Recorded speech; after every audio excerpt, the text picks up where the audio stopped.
모든 여자를 공감해주는 새콤달콤한 오감방송. 존재로 공감받고 싶은 엄마이자 여자인 우리. 행복한 삶을 위해 꿈을 응원하는 행복한 코나와 친절한 루샤의 엄마도 여자다.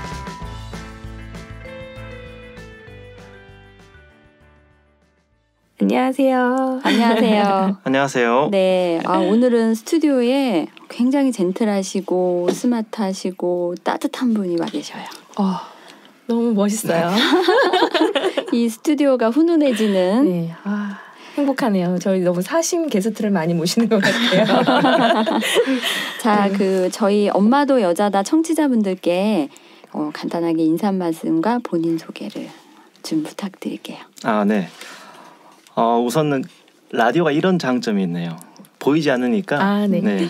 절대 훈남이 아니고 스마트하지 않고 절대 찾아보지 마시길 바랍니다. 그죠? 청취자분들이 상상 속에 멋진 모습으로 기대해 주시면 감사하겠습니다. 안녕하세요. 저는 제이크 이미지 연구소 대표 작가 정연호입니다. 인물사진 촬영과 인물사진에 관련된 컨텐츠를 기획하고 또 기업에 제안하는 일을 하고 있습니다. 이 밖에도 사진과 관련된 어떤 강의 그리고 칼럼, 멘토링도 하고 있습니다. 멘토링 말씀하시니까 갑자기 멘토링 받고 싶은 생각이. 네, 그래서 1대1로도 네. 멘토링을 하고 있고 또한 4대1로도. 1대1은 몰랐었어요. 네, 1대1은 보통 CEO분들하고 많이 진행을 하고 있고요. 한 2시간 정도씩. 1대1 하기 위해서 빨리 CEO가 돼야 되겠습니다. 대표님. 제가 진짜 좋아하는 것 중 하나가 사진 찍기예요. 네네. 기록은 기억을 지배한다. 이런 말 되게 좋아하는데 매 순간 추억으로 되게 남기고 싶어갖고 그 이유 때문에 사진을 많이 찍는 편이거든요. 그런데 작가님은 어떻게 처음에 사진 작가가 되어야겠다는 마음을 먹게 되셨는지 좀 궁금해요. 그거를 사진 찍기를 좋아할 수는 있는데 그걸 직업으로 선택하신 동기가 좀 궁금한데요. 많은 이유가 사실 있어요.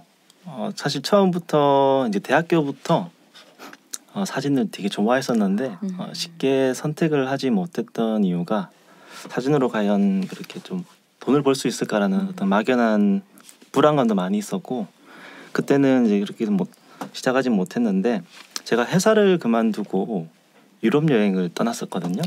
그때 제가 스스로 바뀌고 싶어서 저만의 프로젝트를 하나 기획을 했습니다. 그래서 매일 만나는 사람에게 먼저 다가가서 인사를 하고 사진을 찍어주는 저만의 프로젝트였어요. 와, 멋지다. 네, 왜냐하면 네. 제가 사실은 상당히 내성적인 성격의 내성적인 성격의 소유자였는데 늘 이것을 극복하고 싶었어요.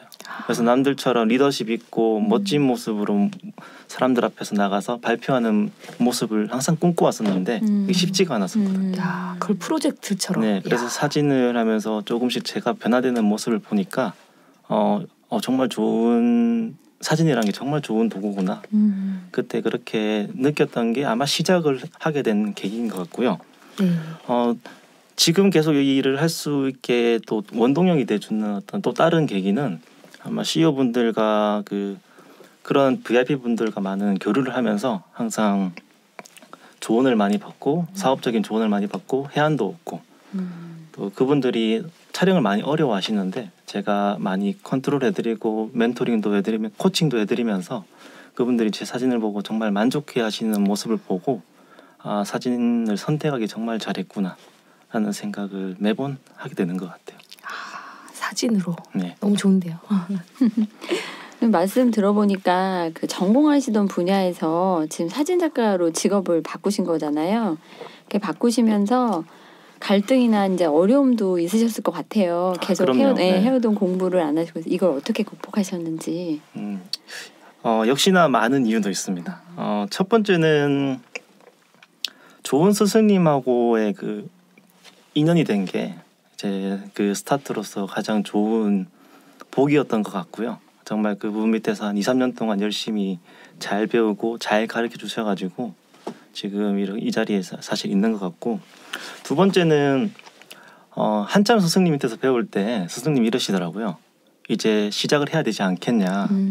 근데 그 당시 저는 이제 조그만 미러리스를 들고 있었거든요. 아, 네. 근데 실제로 어불하게는 미러리스가 상당히 부족하기 때문에 이제 그렇게 말씀하셨는데 근데 부담이었어요. 왜냐하면 제가 이제 회사를 그만두고 이제 그 돈이 없는 수입이 없는 네 수입이 없기 때문에 돈이 많이 부족한 상황이었는데 그때 어머니가 300만 원을 다 주시더라고요. 감동적. 네, 그래서 그 300만 원으로 딱 적당한 카메라와 렌즈와 또 필요한 액세서리들을 사서 이제 구입한 다음에 열심히 사진 생활을 이제 하게 됐죠.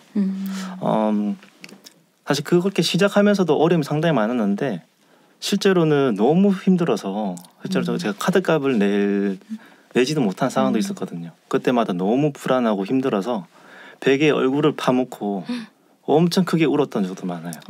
근데 그렇게 울고 나면 사실 남자가 울면 좀 보긴 안 좋다고 하지만 저는 사실 많이 울었거든요. 그래서 이렇게 한참을 울다 보면 또 정신을 차리고 정화가 됐을 것 같아요. 네.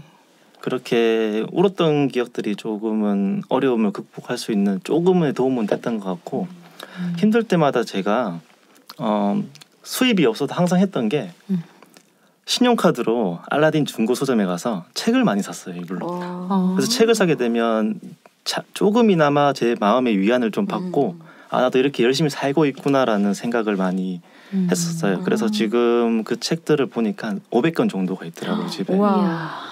근데 제가 이렇게 성공하신 분들 이야기를 꼭 들어보면 책을 안 읽으신 분이 없어요. 근데 많이 읽지는 않고요. 구입만 하셨나요? 네. 근데 제가 책을 사는 이유가 꼭 그 당시에 바로 읽기 위한 이유라기보다 사놓고 보관을 하고 있으면 어느 순간 또 그 책에 맞는 상황이 오게 되더라고요. 그러면 그 책이 보이게 되더라고요. 네. 와, 제가 요즘 그러고 있거든요. 네. 제가 책을 막 사서 이렇게 쌓아놔요. 근데 읽은 시간은 없고 시간이 부족해가지고 항상 그걸 보면서 맞습니다. 불편했었는데 작가님 말씀 들으니까 저도 작가님처럼 해야겠어요. 그럼 그 일이 또 다가오겠네요. 네, 특히 알라딘 중고 서점 가면 그 좋은 아이템을 획득했을 때 그 희열이 정말 있어요. 그쵸. 저도 압니다. 네, 알라딘 좋아합니다. 거의 한 일주일에 3번 정도는 가서 오늘 좋은 거 없나 뭐 사진 관련 책도 보고 제목 좋은 것도 사서 보고 맞아요. 계속 보관을 하고 버리기 너무 아깝더라고요. 그 추억이 다 있어서. 왠지 알라딘의 램프 같은 느낌인데. 그러네요. 오. 그러면 또 더 어떤 건 방법이 있었을까요? 이제 가장 또 중요한 부분이기도 한데 어려울 때마다 항상 많이 도와주셨던 같이 사진을 배우면서 많이 도와주셨던 분들이 있어서 지금 많이 성장을 한 것 같아요. 정말 심지어는 외국 여행을 가는데 비행기 값도 대주시고. 와, 진짜 인복 많으신데요. 네, 다 저희 아버지 어머니 때 분들이셨거든요. 사진을 같이 배우는. 네, 시작할 때부터 그렇게 40, 50대 분들하고 같이 시작을 하다 보니까 많은 도움을 좀 받았던 것 같아요. 저도. 막내로서 사랑을 많이 받으셨네요. 열심히 했죠. 그만큼 그 안에서 또 열심히 하셨고 많이 또 서로 도움도 주셨고 또 작가님의 인품이 좋으시니 또 그렇게 또 해주신 것 같아요. 저는 사실 사진 찍을 때 의미를 제 개인의 추억을 남기기 위해서 주로 찍는데 작가님은 그 일적으로 다른 사람의 뭐 프로필이나 이런 거 찍어주시는 것 외에는 평소에는 어떤 의미로 사진을 찍으시나요? 사실 결혼 전과 후가 많이 나뉘는데요. 결혼 전에는 그 일적인 어떤 상업적인 사진이 아닌 경우는 풍경 사진을 사실 많이 찍었어요. 근데 풍경 중에서도 조금 제 마음을 표현할 수 있는 게 무엇인가 고민을 하면서 많이 좀 돌아다녔었어요. 지금은 결혼 후 지금은 거의 와이프를 많이 찍어줍니다. 행복하시겠어요. 그래서 이게 잘못된 건지 모르겠는데 점점 저 기대를 하고 있더라고요. 그래서 보정을 안 해서 주면 혼납니다. 재밌네요. 근데 제가 예전에 들은 얘기는 사랑하는 사람이 찍으면 사진이 되게 잘 나온대요. 그래서 더 기대를 하게 되는 것 같은데 그걸 믿고 싶은데 전 남편이 저를 찍어주면요 진짜 진실하게 나와요. 그래서 안 사랑하나? 살짝 그런 생각을 한 적도 있었어요. 남편분 아마 다큐 사진 쪽으로 가시면 좋을 것 같습니다. 아주 진솔하게 정말 너무 정말 제대로 찍어주더라고요. 좀 예쁘게 찍어주면 좋겠는데. 맞습니다. 그리고 네. 제가 지금은 많이 못 찍고 있는데 계속적으로 해왔던 것이 마인드풀리스라는 주제로, 그러니까 그 마음 챙김이라는 주제로 사진을 계속 찍고 있고요. 언젠가 한 번은 그것을 주제로 정말 전시를 하고 싶은 생각을 가지고 있습니다. 전시에 저희 초대해 주세요. 그럼요. 저 예전에 행복 테이블 갔을 때 작가님이 거기에 마음 챙긴 사진 하나 넣어주신 거 있거든요. 네네. 그거 볼 때마다 진짜 마음이 편안해지고 네. 이렇게 현재에 깨어있는 느낌 들어서 저 항상 보는 곳에다가 붙여놓고 보고 있습니다. 맞습니다. 사실 그 네. 마음 챙김이라는 단어를 제가 두 분 덕분에 알게 된 것 같아요. 그 동사섭이라는 곳에서 이제 인연이 되다 보니까 네. 마음 챙김, 그 마인드풀리스라는 단어를 좀 알게 돼서 그 사진을 찍을 때 자기 마음을 인지하는 거잖아요. 그게 꼭 마인드풀리스라는 개념과 일치하기 때문에 그 매 순간 저의 어떤 상황을 보고 제가 느끼는 감정을 좀 더 주의 깊게 이해하고 기록하기 위해서 이 작업을 하고 있는 것 같아요. 그러시구나. 네. 혹시 제 카카오톡 프로필 보셨나요?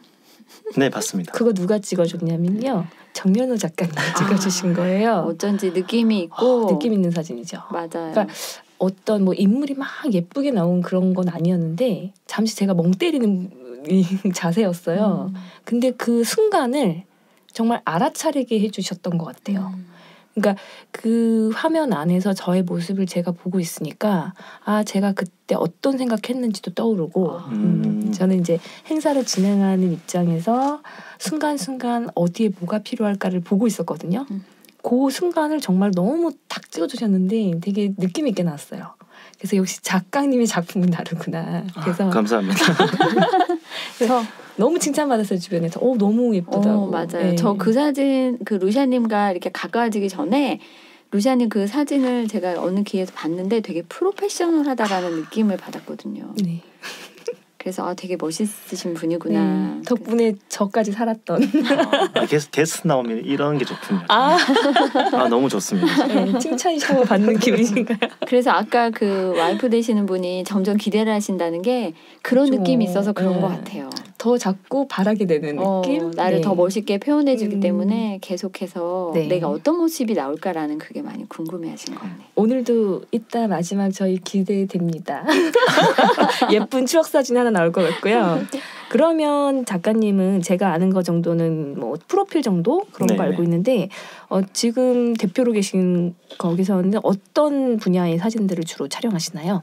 특히 그 프로필 중에서도 저는 그 CEO 분들과 임원분들하고 교류를 좀 많이 하고 있고요.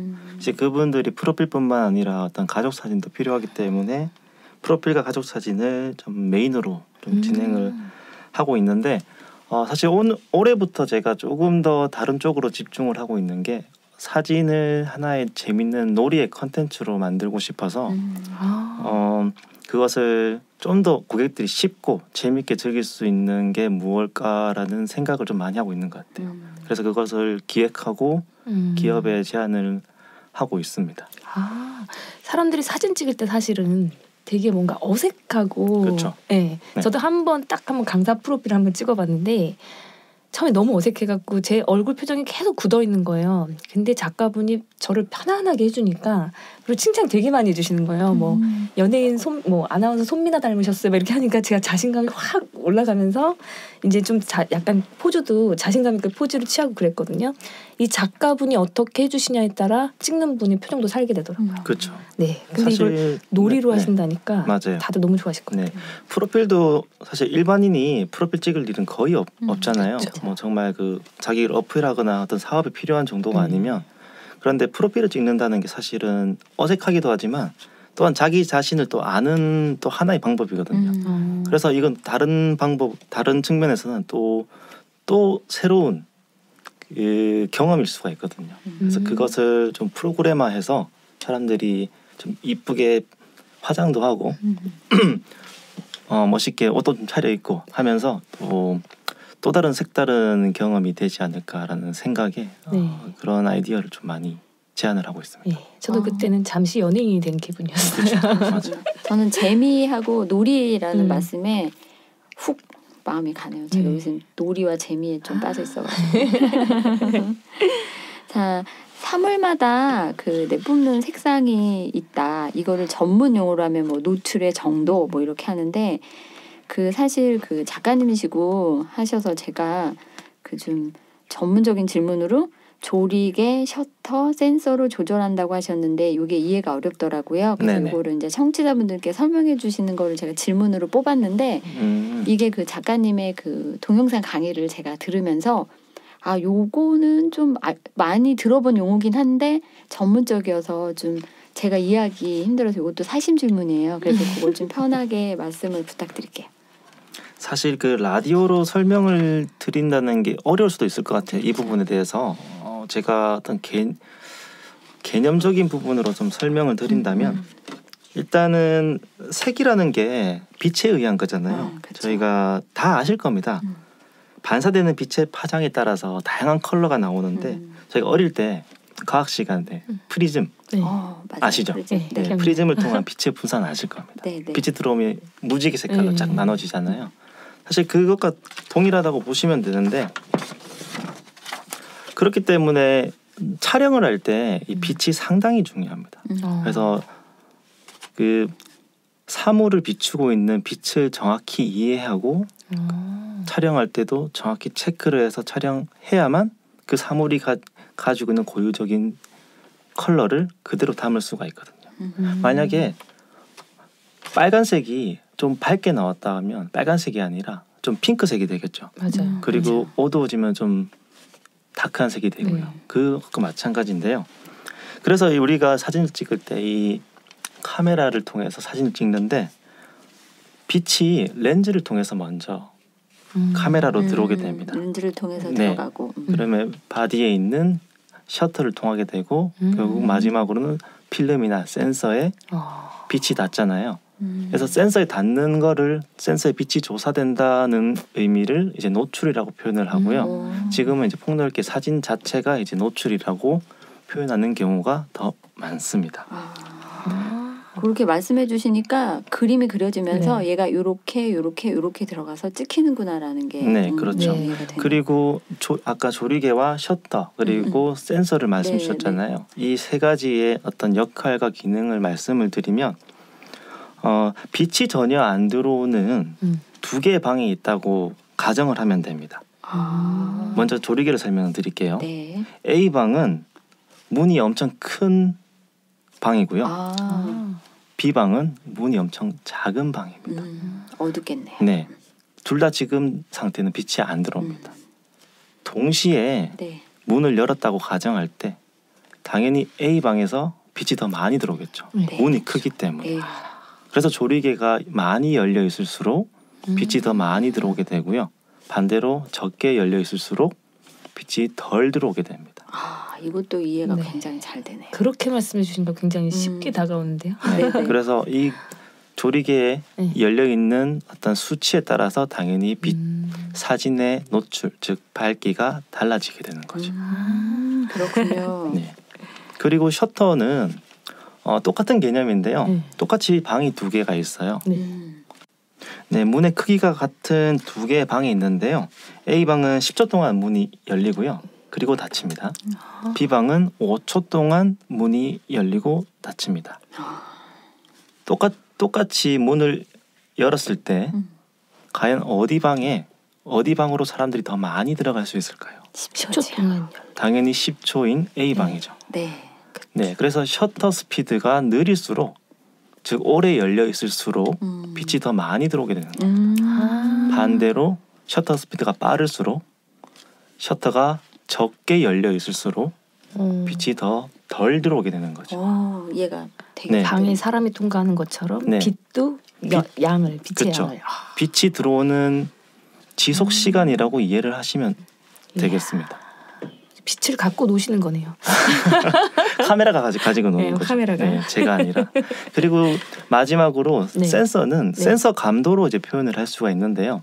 저희가 많이 좋아하면 자주 보잖아요. 자주 연락하고 그 개념입니다. 그래서 그래서 자주 연락 안 하시는 거예요? 그래서 센서 감도가 높으면 더 많이 빛을 좋아하는 거거든요. 그렇기 때문에 그 빛을 더 많이 수용하게 되는 거고 네. 당연히 사진의 밝기, 노출이 달라지게 되는 겁니다. 정말 이 전문 용어를 이렇게 쉽게 설명을 해주시니까 이게 머리로 이렇게 그려지면서 이해가 너무 잘 돼요. 네, 그래서 그 무늬 있는 그 방의 개념으로 이해하시면 쉽고 결국은 이 사진이라는 게 이제 노출을 잘 다루는 거잖아요. 그래서 조리개, 셔터 스피드 그리고 센서 이 세 개의 조합이 정말 다양한 사진을 만드는 것이라고 할 수 있겠습니다. 이야, 정말 디테일한 설명. 그리고 이해가 쉽게 되고. 네. 감사합니다. 역시 사진 전문가다우시는. 그러니까 사람들이 지금 잘 못 따라가고 집에 넣어놨던 DSLR 카메라 같은 거 다시 꺼내서 한번 도전해봐도 될 것 같아요. 그렇죠. 근데 사실은 이렇게 이해를 하셨다고 하더라도 조금 손이나 몸이 좀 있는 게 좋거든요. 맞아요. 그래서 처음엔 좀 다소 어렵더라도 자동 모드를 벗어나셔야 됩니다. 수동으로 해서.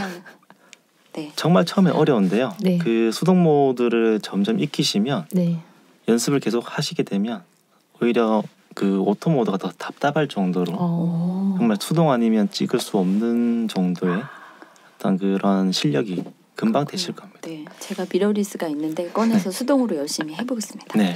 갑자기 운전 오토와 스틱 생각나요. 운전은 오토로 하시고요. 네, 운전은 오토가 좋습니다. 네.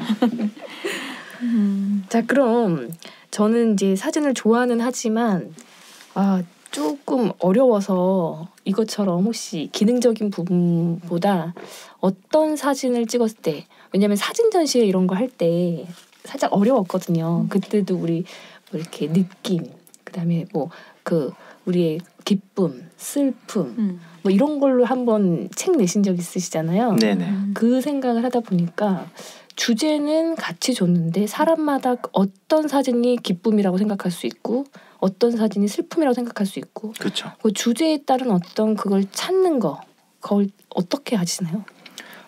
첫 번째 먼저 말씀드릴 게 제가 아무리 슬픔이라고 촬영을 했어도 보는 사람이 슬픔으로 안 느껴질 수가 있습니다. 왜냐하면 사진은 결국 제가 찍지만 다른 사람이 보고 평가를 할 수가 있거든요. 맞아요. 그렇기 때문에 간단히 말씀드리면 사진만으로 이미지만으로 어떤 느낌을 주는 것이 상당히 어려울 수도 있거든요. 그래서 저 같은 경우는 뭐 사진에 어떤 텍스트나 타이틀을 달아버립니다. 제목을 먼저 달아버리면 보는 사람도 텍스트와 이미지를 연관지어서 이 사진이 슬픔으로 느껴지는구나라고 그렇게 생각을 하실 수도 있고요. 그 주제를 찾는 방법을 좀 알려드리면 저 역시도 마찬가지인데 처음에 사진을 막 찍다 보면 제가 이것을 왜 찍었나? 주제가 뭐지라는 생각을 많이 했었어요. 그래서 처음에 어떤 주제를 명확히 찾기보다는 사진을 시작하시는 분께 말씀을 드린다면 주제 없이 막 많이 찍는 것도 사실 중요합니다. 그리고 그 많은 사진들 중에서 내가 좋아하는 사진, 내가 잘 찍을 수 있는 사진을 먼저 찾아서 그 안에서 주제를 찾는 것이 더 좋습니다. 많이 촬영하는 것도 중요하고 다른 사람이 찍은 사진도 많이 보는 것도 중요하고요. 그렇군요. 저희 친구 중에 사진을 되게 많이 찍는 친구가 있거든요. 근데 그 친구가 항상 그래요. 난 막 찍어. 근데 그 친구 사진 중에 괜찮은 사진들이 많아요. 그래서 지금 하시는 말씀에 우선은 생각 없이 그 보이는 것을 찍고 거기 안에 주제를 정해라. 그렇죠. 그리고 주제를 달리 표현하면 스토리잖아요. 그렇죠. 네, 그래서 이 사진을 내가 왜 찍고 있는지 어떤 상황적인 자신과 관련된 상황적인 생각을 먼저 좀 구상을 한 다음에 사진을 촬영하셔도 어떤 사진의 주제를 찾는데 좀 더 도움이 될 것 같아요. 그 아까 사진 말씀하실 때 내가 이런 슬픔이란 주제로 찍었지만 보는 사람이 느끼는 거에 따라 달라진다라고 하신 게 저는 글귀 같은 거 볼 때 저는 너무 감동스러워가지고 누군가에게 이렇게 공유를 했는데 근데 이렇게 쳐다보는 사람이 있어요. 그래서 그런 느낌일 것 같은 거예요. 네. 왜냐하면 이게 다 사진이라는 게 주관적인 거라서. 맞아. 내가 본 것이니까. 저도 지금은 SNS의 여왕이라는 표현을 듣지만 예전에 처음에 인스타그램 시작할 때 해시태그 거는 법을 몰랐어요. 그래가지고 인스타그램 주로 다른 사람이 하는 걸 보니까 음식을 주로 많이 찍어 올리더라고요. 그래서 저도 그냥 남 따라하기 해가지고 음식을 주구장창 찍어서 올렸어요. 그랬더니 어떤 이제 후배가 저한테 개인 톡을 보내주면서 언니 해시태그를 거세요. 그래서 사진을 찍고 해시태그를 걸면서 제 사진을 제 주제로 제가 매기게 되더라고요. 그렇죠. 프레임을 제가 걸게 되더라고요. 그래서 그렇게 하는 방법도 괜찮고. 그래서 텍스트를 이용하는 방법이 가장 좋은 것 같습니다. 그러시군요. 저는 사진을 찍을 때 되게 자연스러운 사진을 찍고 싶어요. 근데 찍다 보면 뭐가 인위적이고 그다음에 저는 프로필 사진으로 주로 들어가 있는 게 이렇게 누구를 응시하고 있거나 이게 아니라 제가 딴짓을 하고 있을 때 찍어준 사진을 좋아하거든요. 그래서 대부분은 루시아님이 가만히 계셔보세요. 이 장면 너무 좋아요. 그래서 제가 이렇게 뭘 보고 있는 장면에 이렇게 찍어주신 걸 제가 주로 찍어드린 사진이 주로 프로필 많이 쓰십니다. 프로필을 쓰고 있는데 자연스러운 사진은 어떻게 나오는 건지 궁금하네요. 상당히 어려운 질문이에요. 네. 저도 많이 고민을 하는 건데 고난이도로. 네. 저의 이게 자연스러움이라는 게 제가 궁극적으로 추구하는 어떤 목적과 같은 것 같아요. 왜냐하면 저도 처음 보는 사람들을 많이 찍기 때문에 그 사람들에게 최대한 자연스러움을 선사해야 되잖아요. 네. 사실은 자연을 찍으면 자연스러움이 돼요. 됐네요. 네. 오, 좋은 거네요. 자연을 사실 농담이고요. 라임이었나요? 라임? 자연스러움을 사실 여러 가지 기준으로 좀 나눌 수 있을 것 같은데 제가 생각하는 것은 자기다움인 것 같아요. 자기다움. 네, 그래서 자기다운 사진을 조금 찍기 위해서는 아까 루샤님께서도 말씀하셨는데 기본적으로 편한 상황이 좀 연출이 되어야 됩니다. 그리고 어색함이 있으면 당연히 어색하게 나오겠죠. 표정이나 포즈 부분에서 불편한 그리고 자기답지 않은 많은 상황들이 연출되거든요. 그리고 풍경 사진에서는요. 풍경 사진에서 자기다움이란 아까 말씀드린 것과 일맥상통하는데 자신의 이야기가 담긴 어떤 사진이 가장 자기다운 사진이 아닐까 그런 생각을 해봅니다. 맞아요. 결국에는 또 사진도 자기 자신을 알아야 되는군요. 그렇죠. 네, 본질은 나를 먼저 알고 시작을 한다. 자기다움을 알아야 된다. 네. 사실 사진을 찍는 이유가 단순히 풍경을 찍는 게 아니거든요. 풍경을 보고 있지만 그 풍경 속에 담긴 내 마음을 찍는 거라고 표현할 수 있는데 그렇기 때문에 분명히 어떤 사진이든 간에 그때 담긴 자신 속의 마음에 어떤 이야기가 있을 겁니다. 맞아요. 그런 이야기에 좀 더 집중을 한다면 그 사진이 분명히 자신만의 사진이 되고 자연스러운 사진이 되지 않을까요? 맞아요. 예전에 마음이 너무 슬픈데 빗물이 딱 떨어진 거예요. 근데 빗물이 어디에 떨어졌냐면 눈 밑에 딱 떨어진 거예요. 제가 그래서 거기다 해시태그 뭐라고 그랬냐면 이건 빗물이 아니고 눈물인 걸로. 어머, 시적인 표현. 네, 그런 감성이 엄청나시네요. 네. 지금 보면 되게 쑥스러워요. 친절한 루셔가 아니라 감성 루셔. 네. 사진 배우시길 바랍니다. 자, 그럼 우리 사진 이야기 하다 보니까 너무 즐거워가지고 시간이 많이 흘렀어요. 근데 이 사진 작가님을 여기서 헤어지긴 너무 아쉽고 그렇죠. 너무 아쉬워요. 한 번 더 모시고 네네. 오늘은 여기까지 하고 다음 시간에 우리 한 번 더 모실게요. 또 나와주실 수 있죠? 그럼요. 100번도 나올 수 있어요. 너무 아쉬워서 네. 그러면 오늘도 편안하고 행복한 시간 되시고요. 다음에 꼭 만나요. 감사합니다.